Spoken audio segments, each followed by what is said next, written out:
Talk to me, say something. Tell me what's really going on. We talking about the baddest man around. Yo, hey, how y'all doing?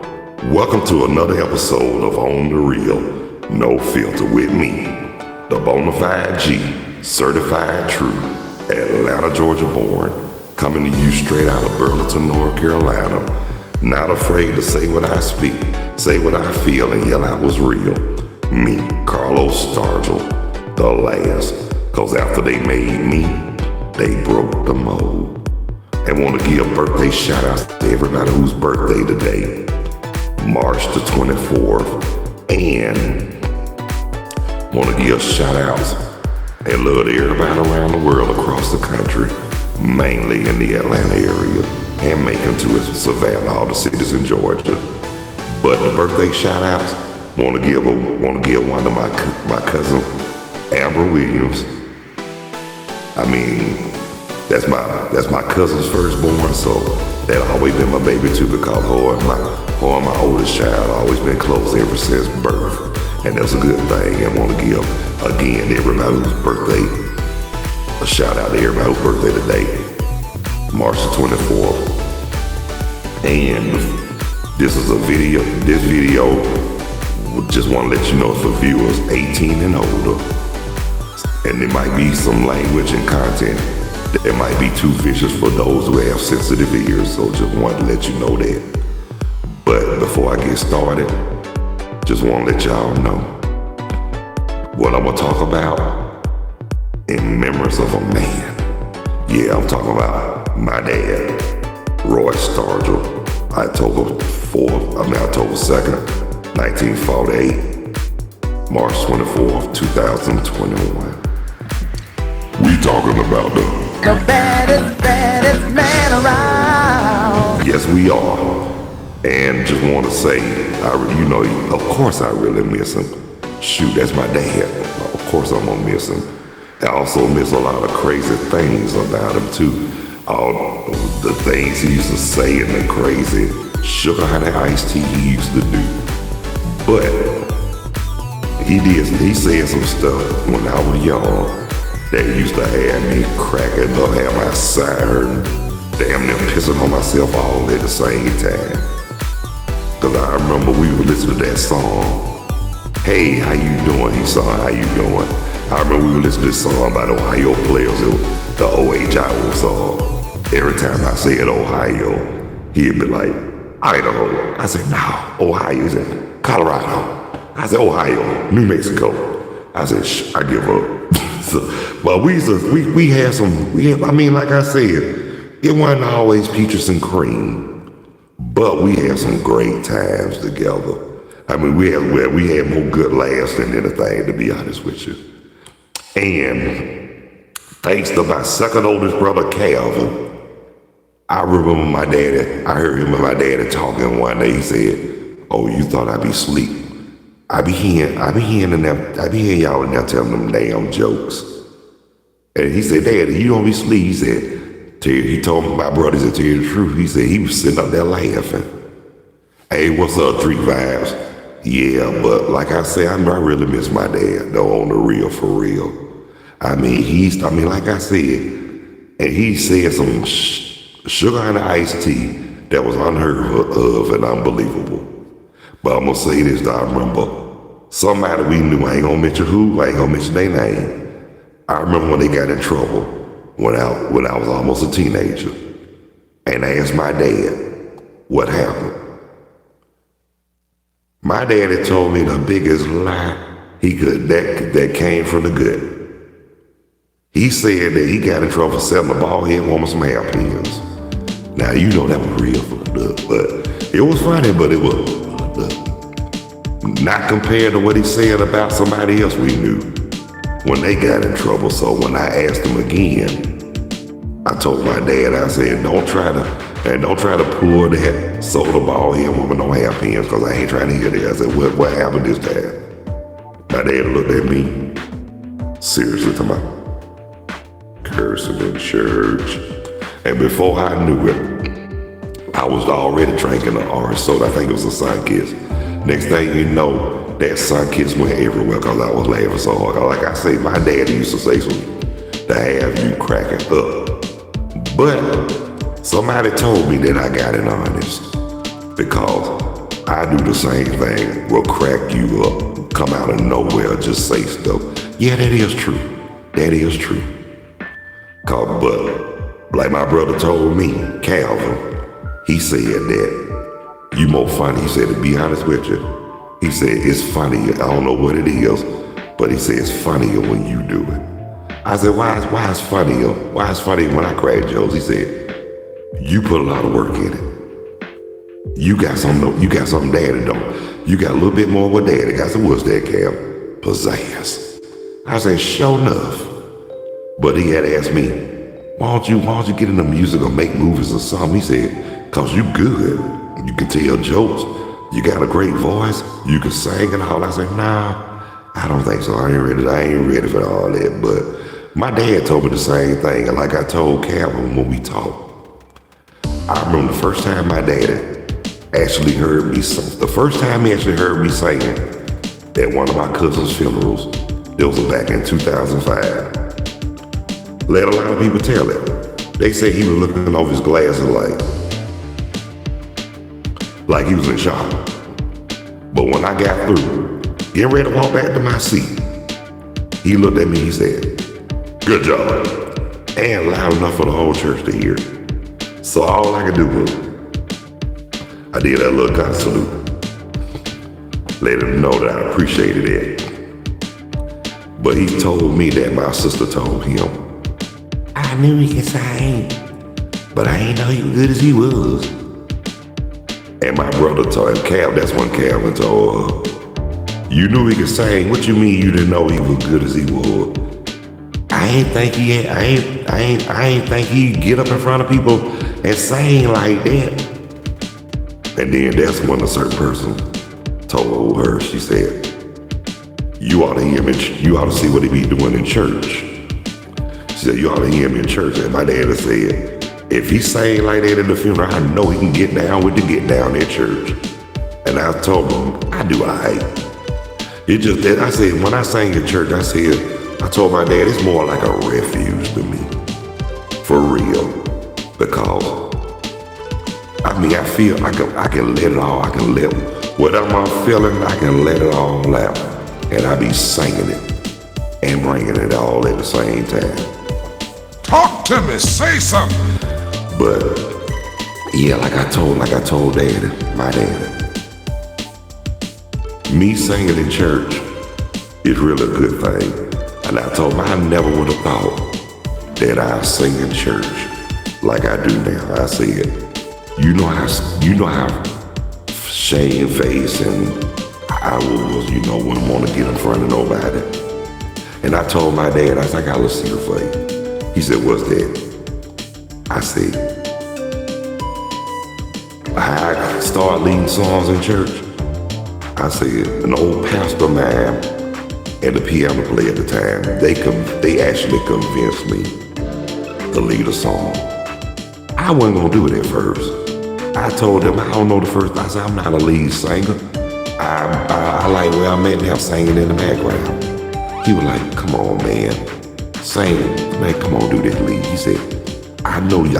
He said, I know you scared. He said, I don't blame you. He said, I was scared first time too. I said, what did you do? What did you do to get over your fears? You know what he told me? He said, I'm gonna tell you just like he told me he's gonna tell me like somebody told him. I said, what's that? Put your hand in your pocket and be cool. And I said, put your hand in your pocket and be cool. Hey, thank you, Mom. Yeah, it still hurt, but hey, it's gonna be fine. But I'm at peace though, that's all I'm gonna tell you. I'm at peace. But that's what he told me. He said, put your hand in your pocket and be cool. So I did it, and it worked. And after that, I got the bug, meaning my confidence level was built up and didn't have low self-esteem. So I got up and did it. So I got up there, so like, as the young folks said it, I got up and did the damn thing. Thank you, Mama. Yeah, just my dad put on my Falcons jersey. You know I represent that, and I hope you like the background what you see too. It might not be big enough on the screen, but it was good enough. It was good enough for me to put up. That's all I'm gonna tell you. But like I say, nobody's perfect. But and we ain't on this earth to judge. But like I also say too, it wasn't always peaches and cream with me and my dad. Thank you, Mama. We had some issues, and we almost had a couple of powwows, but couldn't do it. Still my dad. I mean, it was times I just wanted to karate kick his ass, but couldn't do it. Oh, that's my dad. That's one thing I always learned. And it's still to me today. Honor thy mother, thy father, which your days will be longer. So guess what? I try to do the best I can. I ain't saying I was perfect or a good child, but put it like this. They ain't never had to worry about me. My dad and my mom didn't have to worry about coming to get me out of juvenile hall. They ain't never had to come and bail me out of jail. And they didn't really have to come up to the school. Maybe except a couple of times, but it wasn't my fault. But I remember the time when they did came, it was one of those what you call parents pop up. But it was all good, because I knew I had to be on my best behavior. Because I know if I see them, all I'm gonna see is teeth. All I'm gonna see is teeth, because that's how hard they gonna be smiling. And that's one good thing I loved about the school, the parents pop up. If you know you on your best behavior, you didn't have nothing to worry about. That's why. I wasn't perfect, but I tried to stay on my best behavior in school every day because I didn't want to consider being no trouble child, bad child, or whatever. But like I say, I had my moments where I didn't want to take no Shabbat iced tea off of them, but at the same time, I did it with class, respect. I stayed in the child's place like we supposed to do, we stayed in the child's place. But believe me, if I knew now what I knew then, believe me, I probably would have been a terroristic child because I would let them know where they can go, what they can kiss, and what they can do. But thank God I wasn't like that. I put all on the crack generation babies. Cause they don't have no fear. And they more afraid of living than dying. But that's okay though. But like I said, I thank God for my mom, my dad. At least I had both of them in my life. And like I said, I'd have to do crazy stuff to get in trouble for, like especially to get arrested. I thank God for that. They used to always instill that in me. And I used to let them know.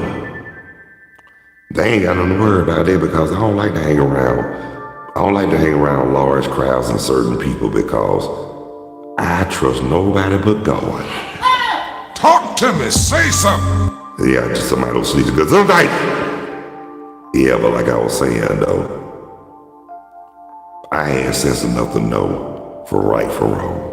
At least I did know that, but like I said, I did some shit to get my ass whooped by both of them, but at the same time, I learned my lesson too, not to do it again. And then, like I say, I'm glad they never had no major trouble out of me. I don't want no major trouble for myself. Why? Because it's not instilled in me. I wasn't born to have bad intentions. If anything, my intentions will be good. And like I say, I thank the Lord for the environment, especially the church environment, Muslim environment. I'm not trying to talk about religion, because we all serve one God. It's more about the upbringing at home, because everything starts at home. Yeah, if your parents don't teach you, somebody got to teach you. But I thank God for my parents. Thank God for my maternal and paternal when they were alive. Thank God for them. And thank God for older relatives, ancestors, etc., etc., etc. Yeah. Well, while y'all didn't try, y'all did. Look at me, y'all did. I mean, y'all did. Look, I'm not in San Quentin or no other concentration camp, so y'all did real good. And I'm not 6 feet under again. Y'all did real good. I mean, y'all got something to be proud of. You ain't got to get now. Look at me now. Oh, no problem anytime. Because it's true. It's the truth, the whole truth, and way beyond the quintessential truth. But I can't say you and y'all didn't do it. Because y'all made sure it's always on somebody on the outside looking in. And y'all knew me. One thing I feared was disappointment and hurt. So, didn't want to see that on either one of y'all. If anything, I wanted to make sure y'all kept a smile on both of your faces. And say that I might not be perfect, but y'all proud. Talk to me, say something. Because, check this out. Y'all taught me a lot of stuff that a lot of parents tried to teach their children, but they children listen and look how they turned out. That's the problem. At least, I mean, and I'm gonna say something while it's on my mind, Mama. You might not remember, but I do. When you used to fuss at me about a lot of stuff, and you know how most kids talk back, you and Dad, I used to be like, okay. And y'all couldn't say nothing, y'all just look at me like, y'all give me that look like, you ain't gonna talk back. I was just gonna say this about that. Nah, I wasn't gonna talk back. Y'all trying to set me up to get knocked through the windows. So I'm letting y'all know, I was more hip than y'all gave me credit for. That's why y'all didn't have no problem out of me, because y'all wasn't gonna set me up to get slapped from here to next week. No. Let me tell you something. I seen how a lot of our relatives used to get the sugar and the iced tea knocked out of them for talking bad to their parents. And you think I'm gonna do that? No. You know I didn't like to take chances. Not like that anyway. And to be honest with you, I'm glad I didn't. Made me a better, stronger person in life. But thanks to you and Dad, y'all did. It wasn't perfect, it wasn't peaches and cream, but y'all did one hell of a job and what y'all did. And look at me now. Even though you didn't have to come get me out of concentration camp, but I was older after Dad passed. I don't know what it was. If my eyes just started opening a whole lot more. And look where I'm at, up here in North Carolina. And I did the damn thing. Thank you anytime. But anyway, y'all, it's time to go. But I want to thank everybody who took the time to view, check out, tune in, and watch this episode of On The Real No Filter. If you find it in your heart and feel it in the depths of your soul, please hit the like and subscription bell. I really would appreciate it. One-on-one live video chat is always available. Now, if you don't want to be seen or heard, you can always leave your comments on the live chat. I appreciate that, and that will be acceptable, and I'll be satisfied. But again, thank y'all so much for watching this episode of On The Real No Filter. So until the next time, God bless you, love you, y'all be good and take care of yourselves and each other. Follow those basic instructions, and let's all continue to act on one accord. So until the next time, Tell me what's really going on. peace, two fingers, and thank God for what inspired me for this subject. And we really did talk about. We talking about The baddest man around. Catch y'all on the next go round. Holler!